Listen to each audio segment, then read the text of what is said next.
G'day everyone, it's SDS Supercoach, providing Supercoach content for you. You can check me out on Twitter at Stephen D.W. Smith and also on Instagram at SDS_Supercoach_YT. Liking and subscribing would be grouse. Now it is time to do my round 2 review. I actually haven't seen my rank, so let's get right into it. What are we looking at here? Okay, so 2,387 is what I got for this round. So yeah, I will take that. So I've gone up. So my season rank's now 27K, 27,801. So I'll take that. Yeah, I won't lie. I saw all the other scores throughout on Twitter or whatever, and I just thought, gee, I don't know. It's a great score, but I don't know if I was that good. So it's nice to know that I've gone up quite comfortably in the rankings. So that's quite promising. Still a few things we need to adjust heading into this week. So to get straight into it. Also, my last video, I said I would have traded Nick Martin and for Brady Hoff, but I didn't because Nick Martin was out for health and safety protocols.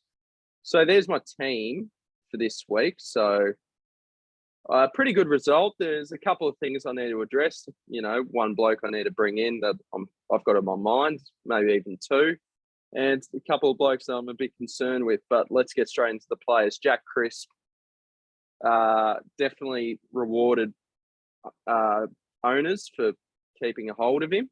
121, that was fantastic. Good to see him bounce back. He was certainly on the chopping block for this game, but he bounced back magnificently. Jaden Short was fantastic.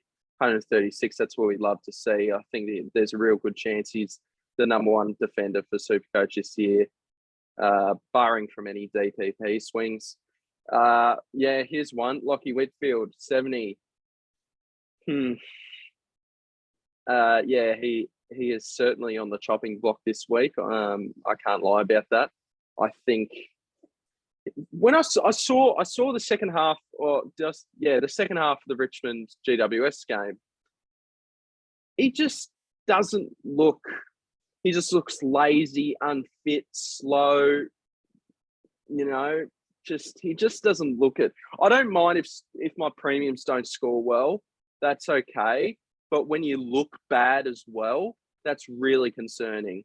And something's not right with Whitfield. I saw a vision of like a little clip on Twitter last week of Whitfield he just hit the fence on the boundary line, and for some reason he just pulled up sore. I don't know whether he's playing with an injury. He certainly doesn't look like he's he certainly doesn't look like he's just getting involved as much compared to last year. You know, he was playing half back and wing sort of thing. This year he's just half back. He's not really getting involved. So yeah, he is a massive concern for mine. And yeah, in order for me to get a certain someone that I'll mention, he might be on his way out. Hewitt, once again, very solid. I think if you don't have him, you've got to go get him this week. It's fair to say heading into round 3, about this time of year is the most important week of trades. You got to make sure that you get stuff right. You got to make sure you got the right rookies, the right blokes that are going to go up in price and look like keepers, and also potentially get rid of premiums. They're going to bucket down in price. So yeah, get Hewitt if you haven't got him. Mitch Hinge, 84, very solid. Looks like he's going to be a solid option for us as a defender since it's so limited. Paddy McCartan, very solid once again. Yeah, so Hinge and McCartan are certainly two blokes I like to keep on field. Gidkis looks like he's just going to be a real slow burn. I can't see him leaving the side for Richmond anytime soon. If he didn't get dropped again against the game against Carlton, where a lot went wrong for Richmond, then I think he's in a good spot for now. Sam De Koning didn't play this week. Hopefully gets back in this week. Jack Macrae. Now, here's the thing about my captaincy and vice captaincy. I went with Dunkley as my vice captain over Macrae, just as a differential. Turned out it paid off all right because I've captained Lachie Neale. So obviously I didn't take Dunkley's score, but I got Lachie Neale. I'll get to him later. Jack Macrae, 142. I was thinking to myself that night, you idiot. How do you doubt Macrae And don't get me wrong, I'm not doubting him this week. He'll be my vice captain, my word, even after this result. Jack Steele, I think he was on 61 at three-quarter time or something. I could be wrong there when I checked the scores. And I was already planning a three-quarter time in my head. All right, I assume Steele downgrade to a value midfielder. No, he's belted out a huge fourth quarter and given me 111. So I'm happy to keep him on board. I was genuinely thinking, yeah, time to go, Jack. Tuka Mil, 140, fantastic stuff. I was tossing up between him and Neale for captaincy. Lovely that I got it right.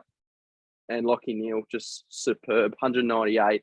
We love to see that. Great to see from Lachie Neale. Seems like he's back to his 2020 best. So, yeah, we love to see that. I'm very happy to have him as the captaincy. Decent chance. I don't have a better captain than him this year, so I'll take that. Horn Francis, I caught a bit of the North West Coast game. I didn't see a whole heap of Horn Francis, so he must have done his best work while I wasn't there. Pretty underwhelming result here for North Melbourne, but I think a win's a win for them. They're probably going to be bottom two once again. Nick Dacos, again, I didn't really see a whole heap of the game, but no one really talked about it. It's just, yeah, we trust Dacos. He's going to play 22 games this year. It's going to be okay. Dylan Stevens, I tried to watch as many games as football, I promise, but I had plans on Friday night. Didn't see a second of the game. Didn't see Buddy's 1,000. Congratulations to him. Great to see him as a Hawthorn fan. He was certainly probably the most entertaining player I've ever seen in AFL football, maybe the greatest that I've seen while alive. And yeah, so anyway, back to Dylan Stevens. Very solid score. I'd get him in. If you've got Ward, yeah, I'd consider finding a way to swap him out. I could have actually gotten a better score. I lost 29 points on fielding Sin over Ward. Sin, I thought he'd be playing off the halfback, but he was playing as a forward for quite a bit of that game and just obviously not his type of position. So we saw that a bit with Lachie Jones at some point last year where he was playing a bit forward when his main spot's down back. So that was a bit disappointing to see. I assume Sin gets dropped this week after that terrible performance by Port. Josh Ward, 53. Yeah, I doubted the man. I mean, it wasn't a grand score, don't get me wrong, but it certainly would have helped my score if I fielded Ward instead of Sin. But he had 20 touches, looked very good, kicked a goal, but he got 20 touches, kicked a goal, and scored 53. Bit disappointing, but we'll be okay. We'll be fine. Connor McDonald, yeah, he's going to be a slow burn, but that's all right. He should play the majority of games this year because Hawthorn really are investing in the youth. We saw with them dropping Liam Shields, which is just great for Ward and McDonald's job security. So unless they get COVID protocols, I expect them to stay in the side for quite a while. Speaking of health and safety protocols, Brady Hoff was one of the casualties for West Coast, 14 changes. And yeah, I assume he gets back in the side. Maybe no guarantee. Actually, I don't know. He could end up being a dead rookie, if I'm brutally honest. Max Scorn, 88. Yeah, this is one you could cause a little bit of concern as one of the premiums. Scored an 88. Certainly, what was it? They had 26 centre bounces, I think, in that game between Gold Coast and Melbourne. I didn't see it. I was watching the Port Hawthorn game, but and 16 of them were attended by Max Scorn, 10 were to Jackson. So it seems like it's a bit of a 60-40, 70-30 sort of thing each week between Gawn and Jackson in the ruck. Is Gawn going to finish top two?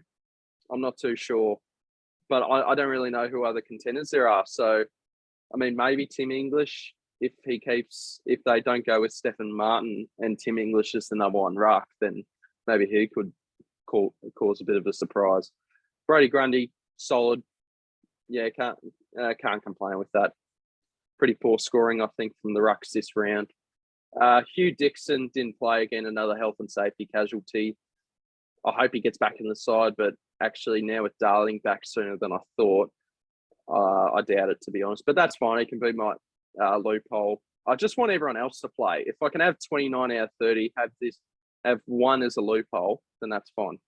Josh Dunkley, 97. I was a bit disappointed with the BC score, but it's a solid score overall for Dunkley. But Lachie, Neale, thank you.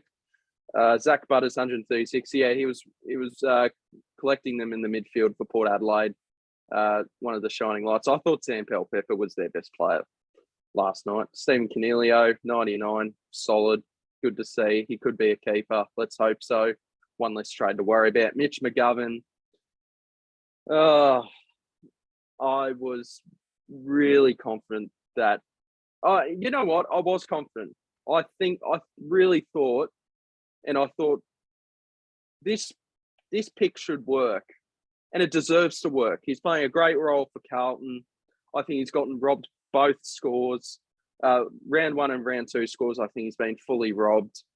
I don't regret the pick at all. I just feel like he's just gotten robbed with those first couple of scores here. So, it's pretty disappointing for McGovern. I really want to hold on to him because I think his role is fantastic, and he was really good for Carlton on Thursday night. I don't regret the pick at all. So I might not. I don't think I'll move him on actually. Now that I think, we'll see.